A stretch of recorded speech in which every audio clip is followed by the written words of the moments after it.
बात उज्जैन की करते हैं। मध्य प्रदेश के उज्जैन में 2028 में होने वाले सिंहस्थ की तैयारियां जोरों से चल रही हैं।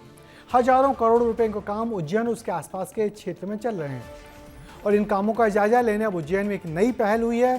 सभी जनप्रतिनिधि, नेता, मंत्री और अफसर एक ही बस में सफर करते हैं और अलग अलग जगहों पर जाकर काम देखते हैं। इस खास बस में सफर किया हमारे संवाददाता संतोष कृष्णानी ने भी। उनकी ये रिपोर्ट देखिए। मध्य प्रदेश में उज्जैन की सड़कों पर दौड़ती ये बस आम नहीं है, क्योंकि इस बस में सांसद भी हैं, विधायक भी, कलेक्टर भी और अधिकारी भी, और ये सभी कान्हा डक्ट परियोजना का जायजा लेने इसी बस से जा रहे थे। दरअसल महाकाल नगरी एक बार फिर आस्था के अनोखे संगम का साक्षी बनने जा रही है। उज्जैन में 12 साल बाद 2028 में कुंभ लगेगा और इसी के लिए उज्जैन नगरी सज रही है। फिलहाल दो अहम काम हो रहे हैं। पहला, उज्जैन में कान्हा डक्ट परियोजना पर काम चल रहा है और दूसरा, प्रदेश की पहली मेडिसिटी बन रही है। सबसे पहले बात कान्हा डक्ट परियोजना के बारे में। दरअसल कान्हा नदी का दूषित पानी पहले शिप्रा नदी में मिल जाता था, लेकिन अब इसी दूषित पानी को एक बड़े क्लोज डक्ट में डाइवर्ट किया जाएगा। बाद में उस पानी का शुद्धिकरण किया जाएगा। इसी के लिए 12 किलोमीटर लंबा टनल बनाया जा रहा है। इसी का जायजा लेने सांसद अनिल फिरोजिया, राज्यसभा सांसद संत उमेश नाथ महाराज, विधायक अनिल जैन कालूहेड़ा के साथ अधिकारी परियोजना का जायजा लेने एक ही बस से पहुंचे और डक्ट में 25 मीटर नीचे उतरकर जायजा लिया। सबसे महत्वपूर्ण योजना है, शिप्रा को शुद्ध करना है, तो कान डक्ट परियोजना को 25 मीटर जो टनल बनाई गई है, जिससे डक्ट परियोजना कहा जाता है, तो तमाम जनप्रतिनिधियों ने 25 मीटर नीचे उतरकर इसका जायजा भी लिया है। भारत की अत्याधुनिक इंजीनियरिंग का आज हमें अनुभव हुआ। ठीक 1 साल बाद वहाँ पे कान नदी प्रभावित होगी और उसका जल यहाँ से डाइवर्ट होगा।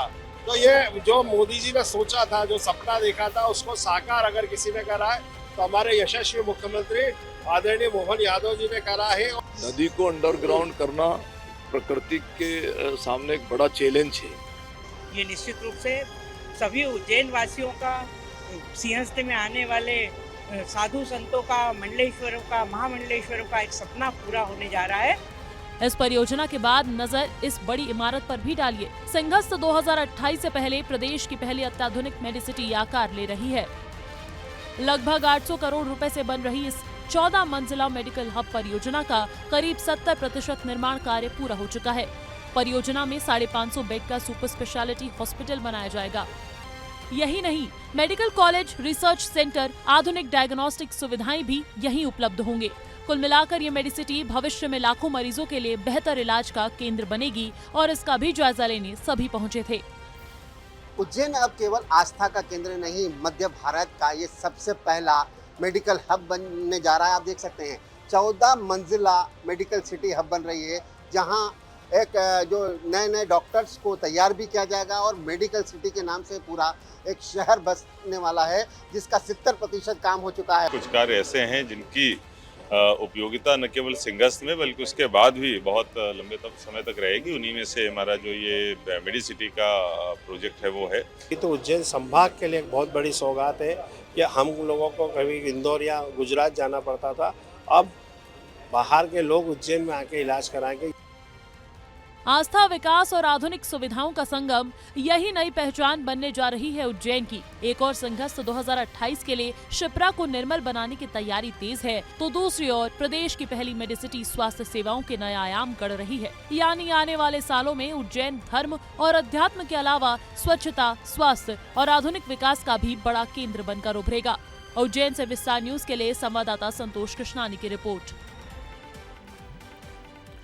तो हर 12 साल बाद होने वाले सिंहस्थ के लिए उज्जैन को हजारों करोड़ रुपए खर्च कर सजाया जाता है। इस बार सिंहस्थ की तैयारी थोड़े अलग तरीके से हो रही है। उज्जैन का इंफ्रास्ट्रक्चर तो ठीक करा ही जा रहा है, साथ ही कुछ ऐसी सौगात भी शहर को मिलने जा रही हैं जिसे सिंहस्थ के बाद भी याद रखा जाएगा।